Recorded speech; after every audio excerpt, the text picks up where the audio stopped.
I, 36 female, honestly don't even know where to start. I'm still trying to wrap my head around how things have gotten so messy. I need an outside perspective because part of me wonders if I went too far, or if I've just finally had enough. Let me start from the beginning.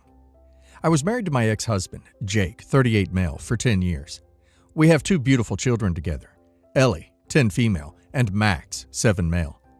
For most of those 10 years, I believed we were happy. Sure, we had our ups and downs, but who doesn't? And I thought we were a solid, loving family. Jake worked full-time, and I worked part-time to balance parenting responsibilities.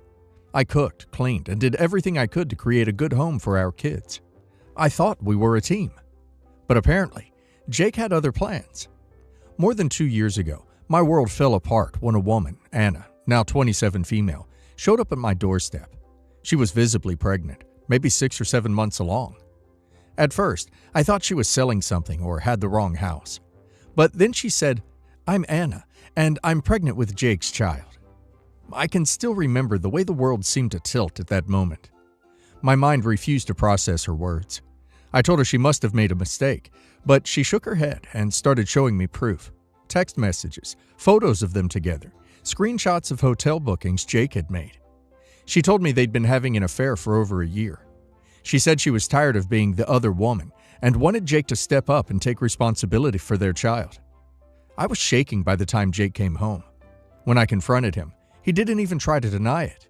He just stood there, stone-faced, and said, "I didn't want you to find out this way. But yes, it's true." There wasn't even a hint of remorse, no apology, no explanation. When I demanded to know why he did this, he mumbled something about feeling neglected and how I was too focused on the kids. I filed for divorce the very next day. It was one of the most painful decisions I've ever had to make, but I couldn't stay married to a man who betrayed me so completely. The divorce was messy and emotionally draining. Jake fought me on everything when it came to finances, and for the kids, we agreed he would have them every other week. After the divorce, Jake moved in with Anna, and a few months later, she gave birth to a baby boy, Liam, now 2 male. I tried my best to keep things civil for the sake of Ellie and Max. I encouraged them to spend time with their dad, and never spoke badly about him in front of them, even though I was still angry and hurt. I wanted them to have a relationship with their father, even if he had failed me as a husband. Fast forward to now. Jake and Anna's financial situation has been less than ideal. Jake's income hasn't been enough to support 2 households, and Anna doesn't work. From what I've heard, they've struggled to afford basic necessities, let alone luxuries like babysitters. They also don't have any family nearby to help, and apparently, most of their friends have grown tired of babysitting Liam for free. Over the past year, Anna has repeatedly asked me to babysit Liam. She insists it's only fair because our kids are siblings, and that it would be good for them to bond. Every time she's asked, I refused. I told her I'm not responsible for their child, and that I don't feel comfortable playing babysitter to a child that is a constant reminder of Jake's betrayal. Anna has accused me of being petty and selfish, and not putting kids' interests first, but I've stood my ground. Jake, of course, has sided with Anna. He's called me immature and vindictive, saying I need to get over it for the sake of the kids. I reminded him that my responsibility is to Ellie and Max, not to the child he had with his mistress. He didn't like that answer. The situation came to a head a few weeks ago. Jake and Anna wanted to attend a friend's birthday party and asked me to babysit Liam for the evening again. Once again, I said no. I told them they needed to find someone else or stay home. They tried to guilt trip me, saying they never get a break and that I was being unfair. I stayed firm and told them my answer was final. That evening, there was a knock at my door. When I opened it, I found all 3 kids, Ellie, Max, and Liam, standing there. Jake and Anna were already driving away. They had dropped the kids off as agreed, but they dropped my husband's affair child as well, without my permission, and left Liam's diaper bag on the porch. I was absolutely furious. I brought the kids inside and tried calling Jake, but he didn't answer. Anna ignored my messages too. I was stuck. I couldn't leave a 2-year-old unattended, and I didn't want to upset Ellie and Max by dragging them into the chaos. I managed to get the kids fed and settled, but I was seething the entire time. I couldn't believe they had the audacity to dump their child on me like that. After a lot of deliberation, I decided to call CPS. I explained the situation and told them I didn't feel comfortable being forced into this role. I also told them I was worried about the child's welfare if his parents thought it was acceptable to abandon him like that. Jake and Anna returned late that night, only to find a CPS worker waiting for them. They were livid. Jake called me every name in the book, accusing me of trying to ruin his life and traumatizing kids. Anna cried hysterically, saying I had crossed a line and that she would never forgive me. Since then, things have spiraled even further. Jake has decided he's done having Ellie and Max. He says if I want to play dirty, then I can handle the kids on my own. I know this is his way of punishing me. He knows how much I love our children and that this will hurt me more than anything. Ellie and Max are heartbroken. They don't understand why their dad doesn't want to see them anymore. And I don't know how to explain it to them without making Jake look like the villain. Part of me feels guilty for calling CPS. I keep replaying the situation in my head, wondering if I overreacted. But at the same time, I was pushed into a corner. I didn't know what else to do. I feel like Jake and Anna have been using me as their backup plan for too long, and I had to draw a line. Still, I can't help but feel like my children are paying the price for this mess. They didn't ask for any of this, and now they're caught in the middle of a war they didn't start. I'm trying my best to shield them from the fallout, but I feel like I'm failing. So, Reddit. Am I the a-hole for calling CPS on my ex-husband and his wife after they dumped their child at my doorstep? OP just didn't get pushed into a corner. She was flat out manipulated and disrespected. They've been taking advantage of OP for too long, and this was their final attempt to do it again. The fact that they dropped off their kid at OP's doorstep without asking first is not only irresponsible, but cruel. They're the ones who should be ashamed of themselves. I honestly don't think OP overreacted with calling CPS. OP was in a position where she had no choice but to protect herself and her kids. As for OP's ex, he's punishing OP for having boundaries. He knows what he's doing. OP should not let him guilt trip her. Poor kids. They deserve better than this mess. And now let's hear the community's opinion. Not the a-hole. I get why you're feeling guilty, but you didn't put the kids in this situation. Your ex and his wife did. It's not like you called CPS on a whim or out of spite. You called them with no other option. They were adults who made a decision to have a child together, while also expecting you to take care of that child whenever they felt like it. They don't even have the decency to ask. They just drop him off.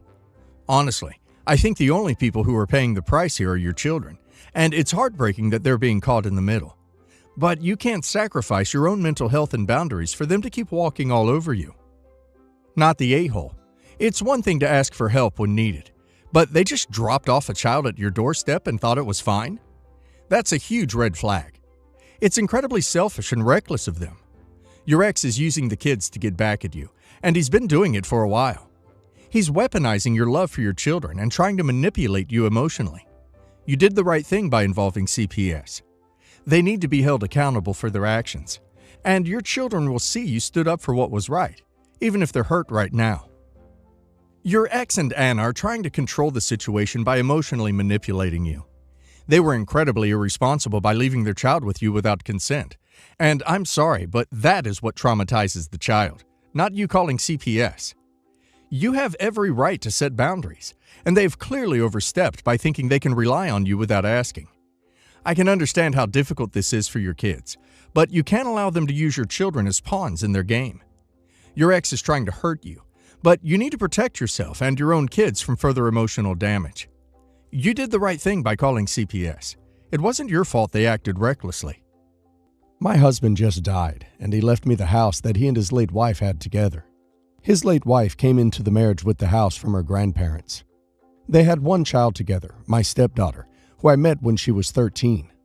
Stepdaughter lost her mother when she was 7. We were never close, and when my husband and I got married, things just deteriorated. The house is technically a 3-bedroom, and unfortunately, due to space, the third room that was used as a library had to be eliminated to open up space when we had kids. She just got angrier. While we never threatened anyone, we decided that she should live with her aunt for a while to cool down. She is now 18 and in her first year of college. She asked to come home, but we couldn't risk that. My husband recently passed away, and I just got served with an eviction notice. Apparently, stepdaughter believes she is the true and sole owner of the house, and that it was solely owned and passed down from her mother to her. She claims on social media that she always knew this and was just keeping it in her back pocket for the right time to get the trash out of her house. I don't know what to do. My husband swore up and down while he was alive that his late wife added him to the deed and that it's his. Nothing has ever been updated, and the only name on the deed was the late wife's until 2 months ago.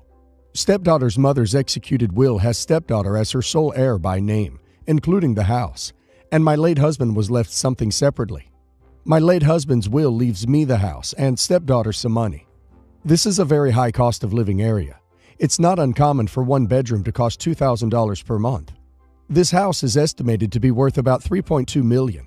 My husband put in a lot of money and work maintaining the house, as did I. I can't just lose this house. I believe I have an ownership interest in the house, if not sole ownership like I thought. I'm 7 months pregnant and have 2 young children. I can't just move, and I don't believe I have to.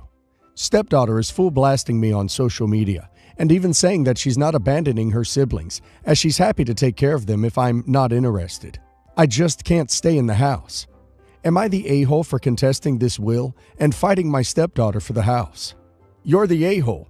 This house doesn't belong to you, and quite frankly, maybe had you been nicer to the child when you married her father, instead of having her shipped off to family and refusing to let her come home, she may have let you stay there. You earned this. You're the a-hole. The house belonged to your stepdaughter's mother and was left to your stepdaughter. You can't just decide that the house is yours because you want it to be. This poor girl lost her mother, and instead of trying to establish another kind of parental relationship with her, you sent her away to live with her aunt. Can teenagers be crappy and hard work? Absolutely, but that's something you should be prepared for as a parent, and absolutely what you signed up for when you decided to become the stepmother of a grieving, motherless child. You can't just abandon children when times get tough. Edit. The fact that she's making preparations and willing to raise her half-sibling speaks volumes, as the only parenting example you've set is that you're completely willing to abandon a child when things get hard. Now she's lost her father, and you're trying to deny her the house that belongs to her for your sake and for the sake of your children. It sounds like both you and your late husband failed this poor girl, and I don't blame her for wanting you out of the property that was left to her by her mother. Yes, the a-hole. The house doesn't belong to you. It never belonged to your husband, so it wasn't his to give. I'm not sure what you think is going to come of contesting this when neither you nor your husband has ever been on the deed, unless I'm misunderstanding. How was he even able to leave you the house in the first place? Surely, whoever handled his will realized he couldn't legally do that. I also think both you and your husband were a-holes for kicking stepdaughter out in the first place when she was younger. She was a frustrated and hurting child, and your solution was to pack her off to live with someone else while you raised your own family. Well, now you're reaping the consequences of that choice. If you would work through her anger with her, she might be more accommodating of you now. I was a year old when my biological father had an affair with a much younger woman and divorced my mother. Their marriage produced 4 more children, and while their union ended in him cheating again, they were together about 25 years.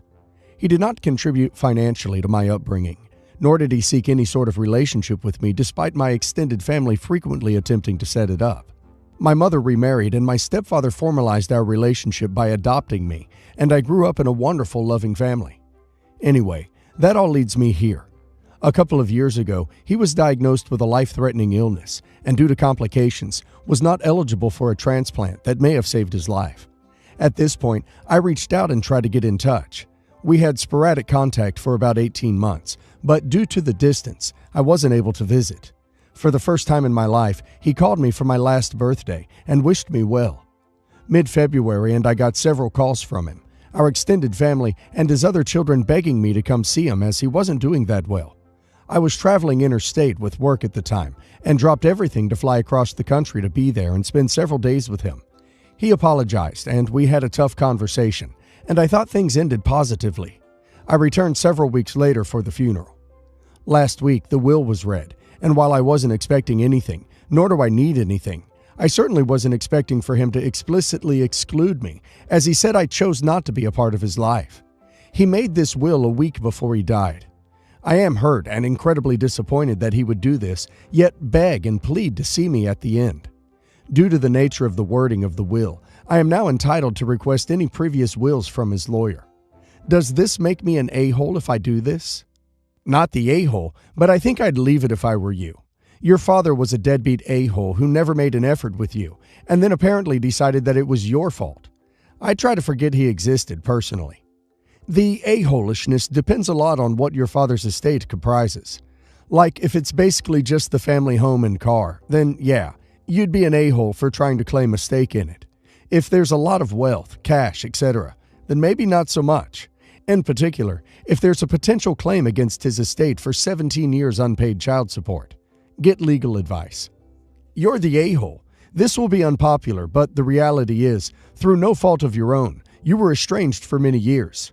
Having some residual anger is understandable. You met with him, you thought it was all resolved, and you were ready to put it behind you. Then the will happened. Here's the deal though. You're now an adult. Your father is dead. Contesting the will has no effect on him, but your half-siblings will now have to spend money trying to deal with a lawsuit. Unless your father was very, very rich, and you need money desperately, this smacks of you lashing out more than anything else. And the people who will bear the brunt are your siblings. That's what makes you the a-hole. It's his money. He chose to leave it how he wished. Instead of pissing money away in a lawsuit that only benefits lawyers, leave him in the past and embrace your future. Try not to alienate these sibs. You never know when you might need a kidney. Me and my wife have been living together for 5 years. I'm 30 years old and she is 29. My wife's best friend, and only friend, is her cousin, and she really enjoys her time with her. But for many months, I've noticed that her cousin doesn't actually like my wife, but is using her for her needs. I told my wife, but she said she's always been like that, and not to worry about it. I was still convinced that she still hates me and my wife, but I ignored it. 2 weeks ago, my wife and her cousin got in a contest where the winner gets a drawing tablet. Yeah, it was a drawing contest. One day before the contest's deadline, I asked my wife to show me the drawing, and she said she didn't do it. I spent around 10 minutes asking her what happened till she finally broke down and told me her cousin's been insulting her, telling her if she wins she will never talk to her again, and that she really needed this drawing tablet. I spent the night calming my wife down and cheering her up until she felt better, but she said she doesn't want to participate anymore. I took the next day off to go out with my wife outside to get her to forget what happened. Yesterday, the results were announced. Surprisingly, her cousin won. The whole day yesterday and Monday morning, her cousin spent it talking to my wife about how she is better than her at drawing and rubbing the prize in her face, almost like how an 8-year-old would act. But the thing that my wife didn't know, when she told me yesterday her cousin won, today after work, I bought her a drawing tablet as a gift that is better than what her cousin got, and told her to rub it in her cousin's face, and she did that. Her whole family, sadly, including my wife's parents and siblings, called me and my wife and called us a-holes, and my wife doesn't deserve the gift, and I shouldn't have given this to her because she didn't win the contest. My wife started crying again, understandably, because even her parents aren't supporting her. She is sleeping right now, and I can't sleep because of what happened today. I just wanted to make wife happy. Am I the a-hole? Not the a-hole. I'm guessing your wife was the family scapegoat.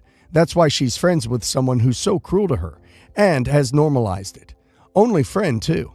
If her cousin can't take it one instance, she shouldn't be dishing it out at all. Is there anyone in your friend group your wife could spend time with in a healthier friendship? Not the a-hole. How childish of them, especially your cousin, to gloat saying she won the tablet. Also, it's for your wife. You're not using their money to spend on the gift. With your money, you can gift whatever you want.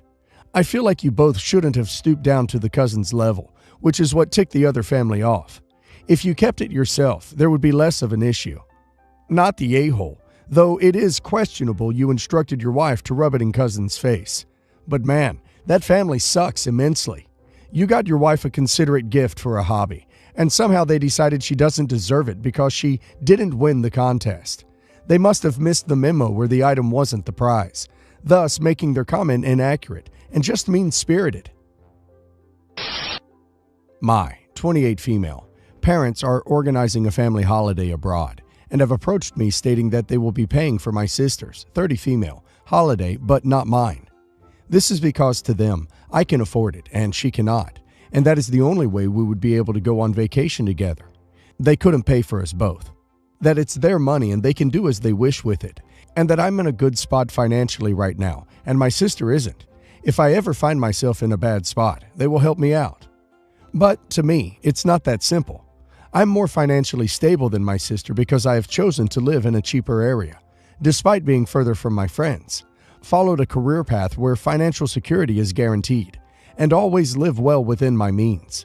Whereas my sister has followed a career path which is, unfairly I admit, underpaid, insisted on living close to her friends despite the high rent, and likes to spend more money on her lifestyle.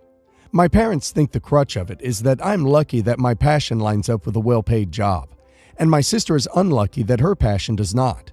So my sister deserves more help due to that bad luck. They also think that I am lucky to have a partner that I could move away to a cheaper area with. And my sister, who doesn't currently have a serious partner, is unlucky in that respect. So it would be a greater deal to move away from her friends, and therefore, again, unlucky. Again, they insist if the tables turn and our fortunes are reversed, they would help me out. Am I the a-hole for refusing this holiday and choosing one with my friends at the same time instead? If the money thing wasn't there, I would probably have chosen this family holiday. But I just feel like my frugal decisions are now being punished, and this is unfair. I'm not angling for my parents to pay for me too, and I also feel bad kind of suggesting, indirectly, my sister pay for hers. But I still feel really hard done by, and that my sister is being coddled, and the fact that she spends quite a lot on a day-to-day basis, much more than me, is being rewarded. My parents and sister think I'm being money hungry and not very compassionate to my sister's unlucky love life and underpaid profession. This is stopping us from going on a vacation, all four of us, which is upsetting my parents. Am I the a-hole, or are my parents, not my sister, the a-holes for getting mad and name-calling because I'm not coming? Not the a-hole. It's their money to spend how they like and on who they want, just like it's your money to spend how you want and on who you want. You made your choices to live within your earning bracket, while your sister, from your words, chooses to live above her means, knowing the income isn't there. Let them go on vacation together, while you go on vacation with friends. No a-hole. Your parents can do what they want with their money, even if it feels unfair to you. They seem to have this well thought through, and, to me, their reasoning seems sound. You, however, have every right to feel a bit hard done by, particularly as you feel your sister is partially responsible for her lack of funds. If you feel you'd enjoy a holiday with your friends more than a family holiday, there is nothing a-holish about choosing not to go with your family, as long as you are doing it for that reason, and not just out of spite and childishness. I'm going to go with you're the a-hole. I would not say that if you had decided to go with your friends because you would have rather gone with them, but you decided to skip your family vacation to be petty. Your parents want to pay for your sister so that she is able to go, because they want to spend time together as a family unit, and she wouldn't otherwise be able to join. They didn't want to pay for you because you can afford to pay for yourself. You are coming across as very entitled. Edit. People keep accusing me of judging my sister's spending.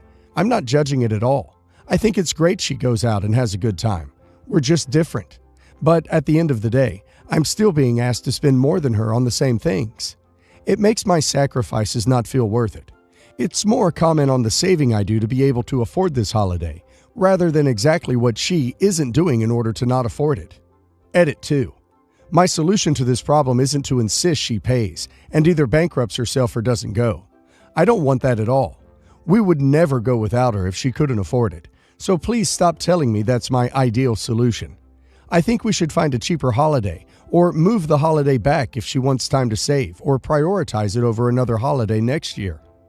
I also would be fine if the money on each of us was proportionate to salary, so that I wasn't made to feel like my frugality was for nothing, as that would be irrelevant. Edit 3. A lot of people are calling me jealous of my sister. That's kind of the point of this post. I am both slightly jealous of her lifestyle, it's more fun than mine, and jealous that my parents seem to have a favorite from behavior like this. I don't care how she spends her money, but if that means she can't afford a vacation, that's the result of it. The perk of me not having as much fun as her day to day is being able to afford vacations. I have an issue with that I'm asked to spend those savings, and my sister isn't, and then have been made to feel bad about not going on the holiday. When I met Mark, I was 19 and he was 21. I was a quiet, bookish girl in college, still trying to find my footing in life. Mark was completely opposite of me, charismatic, confident, and full of ambition. He had this magnetic energy that made you feel special just being near him. We started dating after meeting in a literature class. It wasn't long before I fell completely in love. He proposed during a trip to the mountains when I was 23, and I remember thinking I was the luckiest woman alive. Our wedding was perfect, surrounded by friends and family, including my younger sister, Emily, who was my maid of honor. At the time, I never doubted she was genuinely happy for me. Mark and I built a beautiful life together. We bought a home, took weekend trips, and eventually started a family. Our 2 children, Liam, now 12, and Sophie, 10, were the lights of my life. I threw myself into motherhood with everything I had, believing I was raising them in a secure, loving family. I thought we were happy.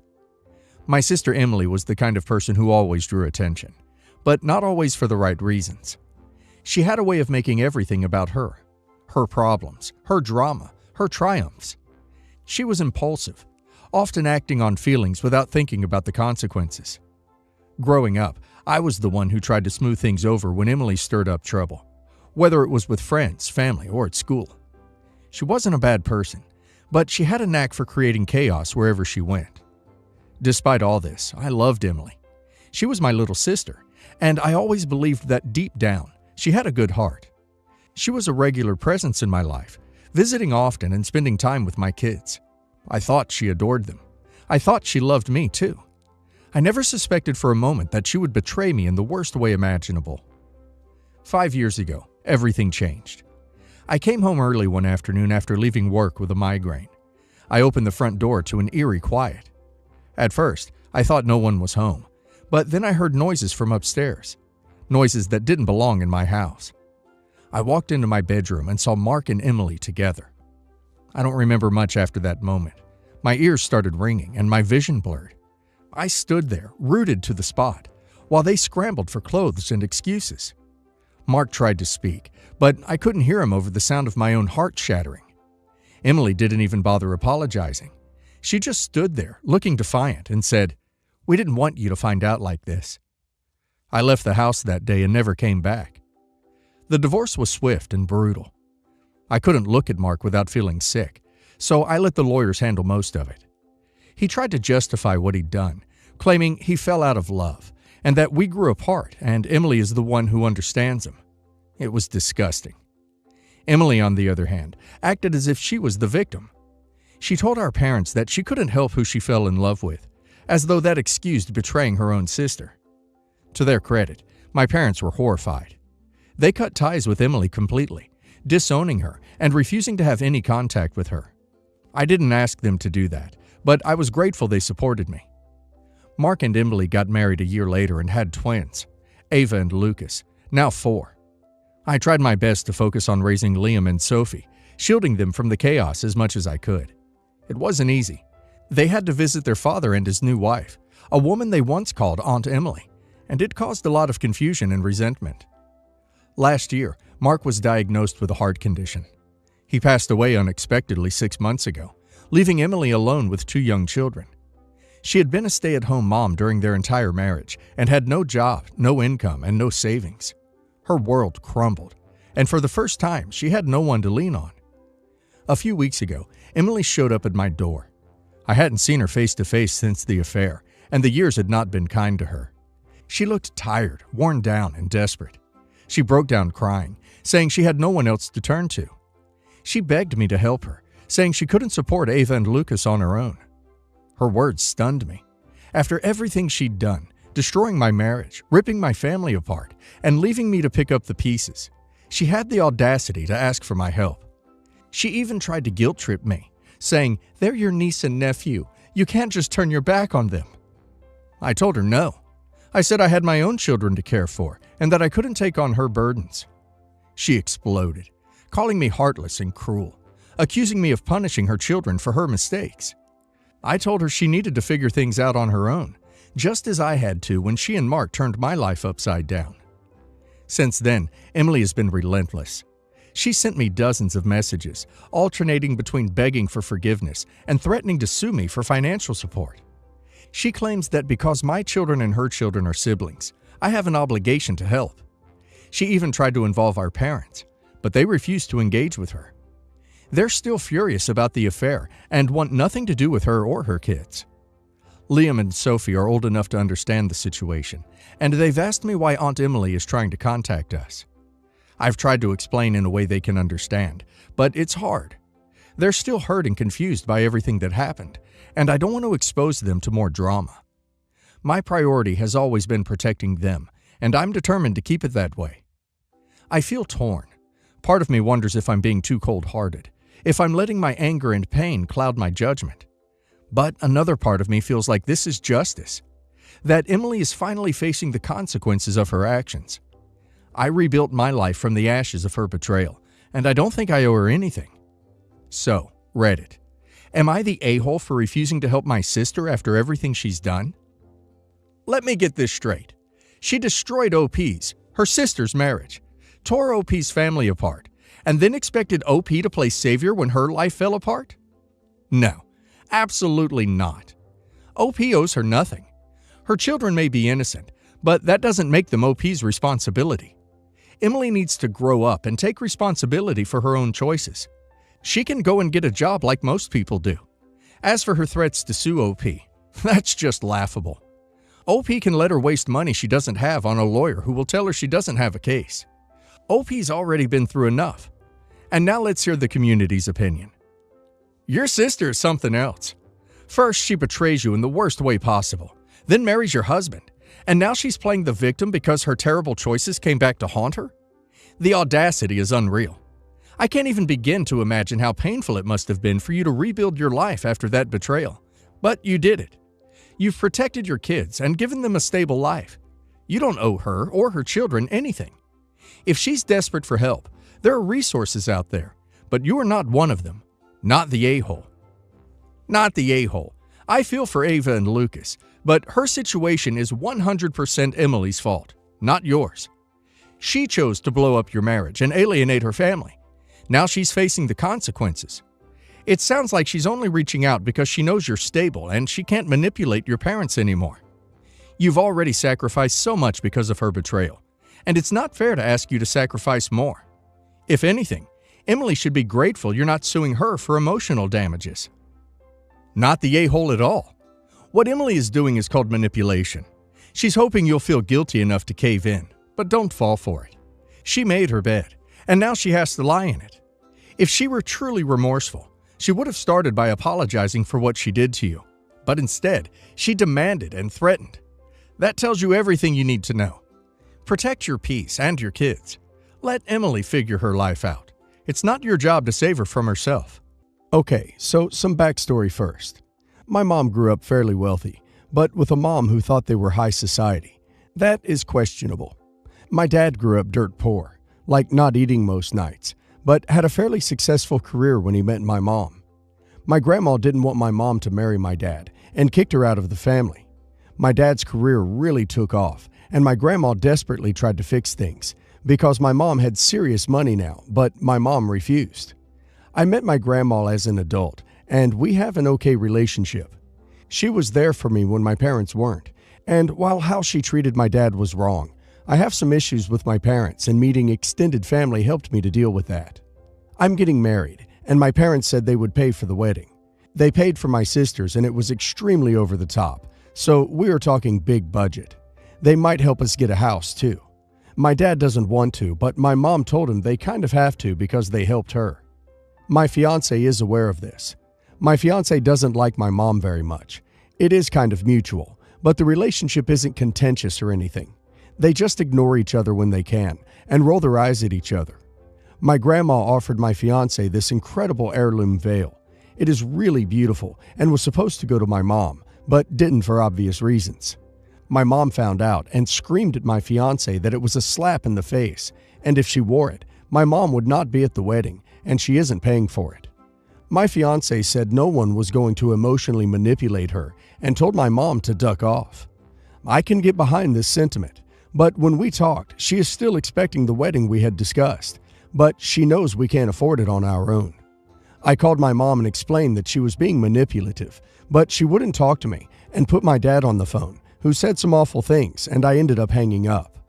My fiancé sent my mom a text that said if she is jealous of her, that is pathetic. She has all the money in the world. Go have a vow renewal." And my mom wrote back that we will never see another penny again, and no one from my immediate family will be at the wedding. We talked again today, and I told my fiance that while my mom's being a witch, if she still wants this wedding, she might have to compromise because we cannot afford it. She said I was being spineless, and I pointed out that we are also sacrificing help with a house, and I don't know if it is worth it. She is currently upset and feels that I am being a mama's boy, and instead of having that conversation, I should be on the phone with my mom trying to make her see reason. She might be right, but at the same time, I know my mom, and you cannot reason with her. Everyone sucks here. Dude, stick up for your mom. Your fiance is a massive a-hole here and entitled to boot. Your mom was kicked out of the family for not marrying well enough, and grandma only tried to make contact when she got rich. Your mom then offers to pay for your whole wedding on the provision that fiance doesn't wear the veil from cruel aggressive grandma, and your fiance takes issue with that. Your mom isn't manipulating you. She was deeply hurt by her mother, and you're essentially sticking two fingers up to her by welcoming the heirloom gift. Jesus, teach your fiance some basic respect, or pay for your own damn wedding. I don't know about you, but your fiance is a huge a-hole. Your grandma was horrible to your mother. Your fiance doesn't like your mother, so she's intentionally taking this veil. The issue shouldn't even be the money here. It should be that your fiance is taking this veil to spit in your mom's face. Yet your fiance still wants all your mom's money. I see why your mom doesn't like your fiance. I think this is like the most truly everyone sucks here situation I've seen. Your grandma gifted the veil to intentionally cause drama. Your mother is being ridiculous. Your fiance is right that your mother is being ridiculous, but is also being needlessly stubborn. And she needs to propose how the wedding will be modified or paid for. You're trying to get your fiance to accept your mother's manipulation for money, which is an extremely bad precedent to set, even if the veil itself shouldn't be this big a deal. I think your best bet is to pay for your wedding and house yourself, even if it's not as good. You don't want to be beholden to any of these people. Hi, background.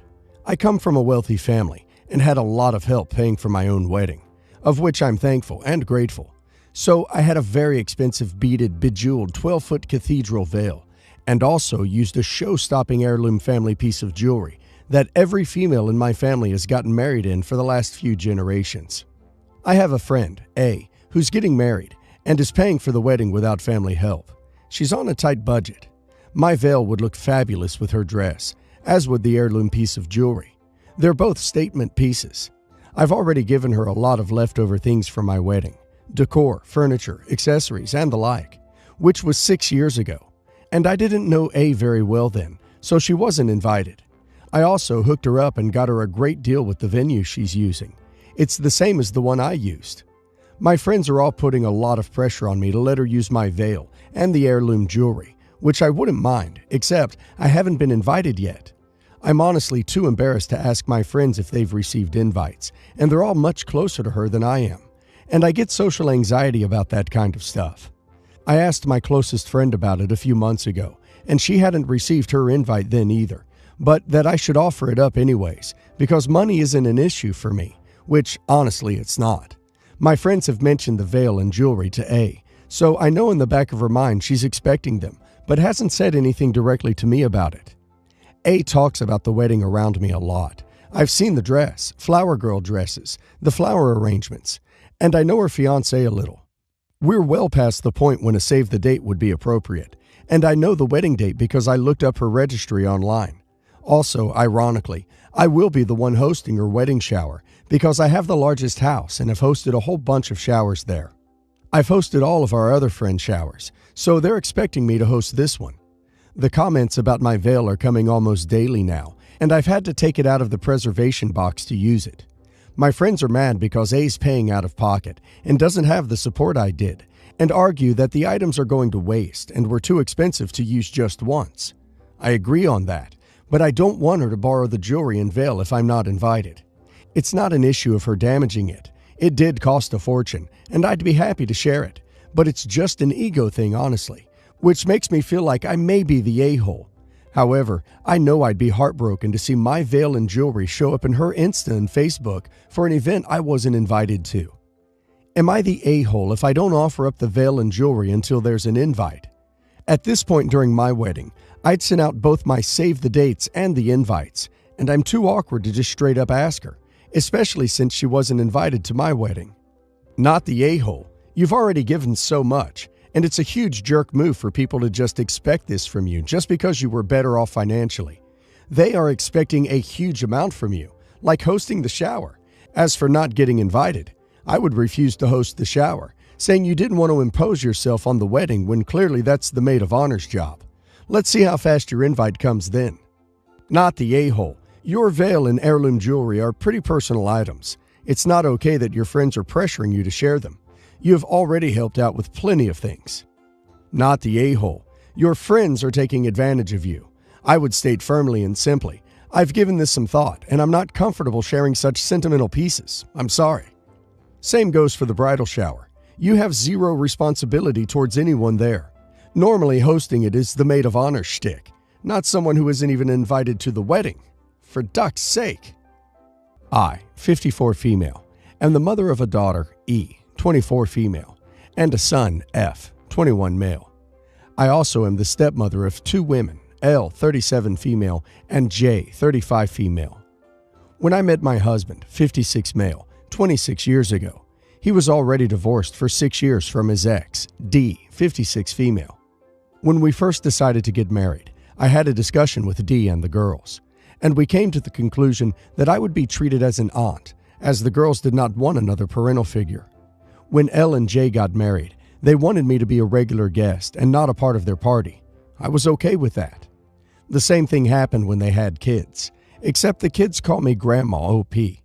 By the way, this is not coming from D. Her and I are great friends, as close as sisters. So E found out she was pregnant a year ago and was already engaged by then.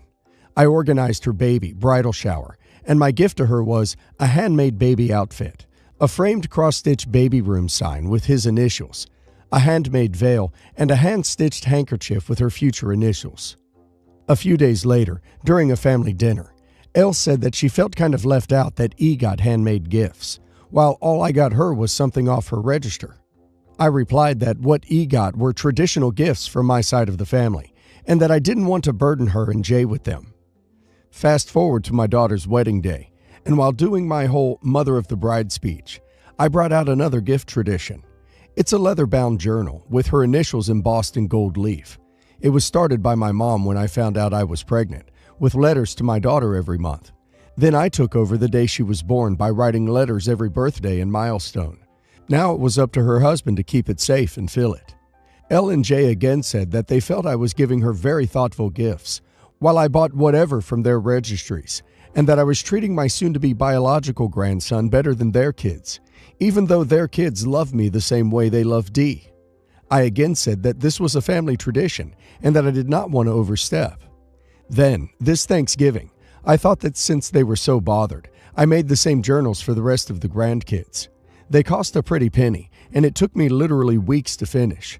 I thought Elle and Jay would be happy with them, but when I gave them to them, they gave lukewarm thanks. D insisted to know what's wrong, and they said that they didn't want forced gifts.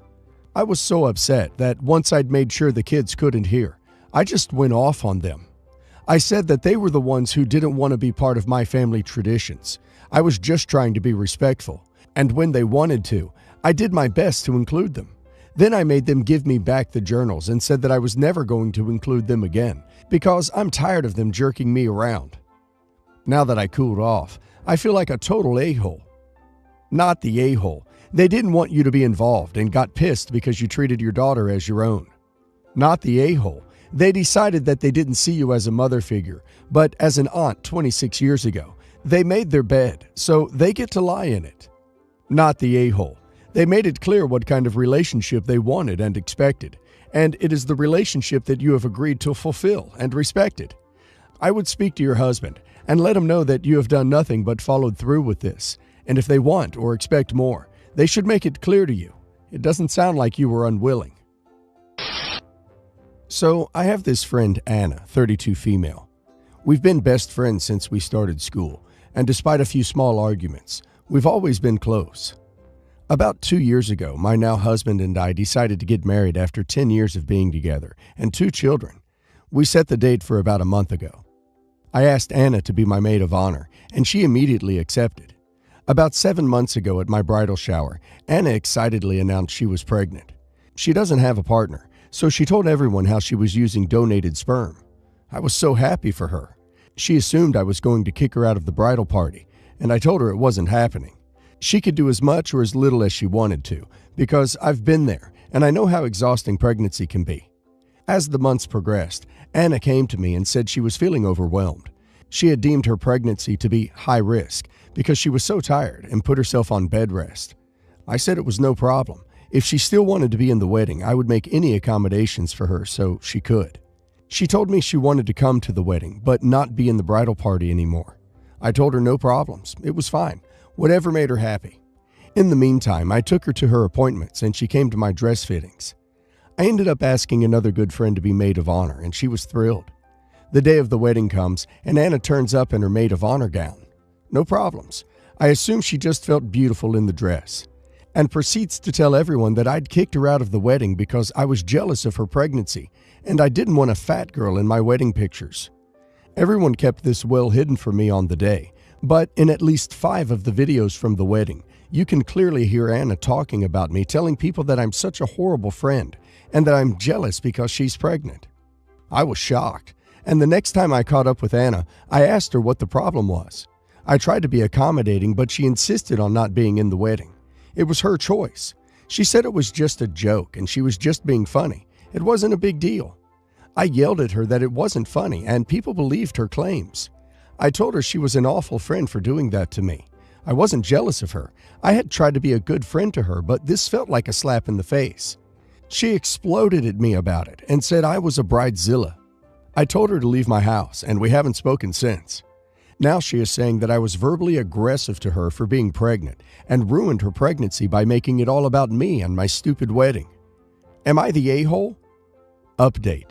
I just heard through a mutual friend that apparently once I got engaged, she was saying that she should have been married first because I had kids first. She initially was going to wear a white maternity dress to the wedding, but everyone told her not to. So she planned all of this. I feel really stupid for trusting her so much, but lesson learned. I'll never speak to her again now. Not the a-hole. She's been setting you up to be the bad guy in her narrative since before the pregnancy announcement. Are you sure you were close before this? We always were super close. She's always been there for me, and I've always been there for her. It's only since I said I was getting married that things went weird. Not the a-hole. This girl is absolutely not your friend. I'm genuinely baffled by her behavior at your wedding, and she has the audacity to still try and play the victim. You didn't make her pregnancy about you. She made your wedding about her. Just block her everywhere. You're better off without her in your life. Anna is jealous. It's very telling that she chose your bridal shower to announce her pregnancy. Everything she's done has been to pull the focus onto her or to spoil things for you. She may have been your friend in the past. She isn't now. Definitely not the a-hole.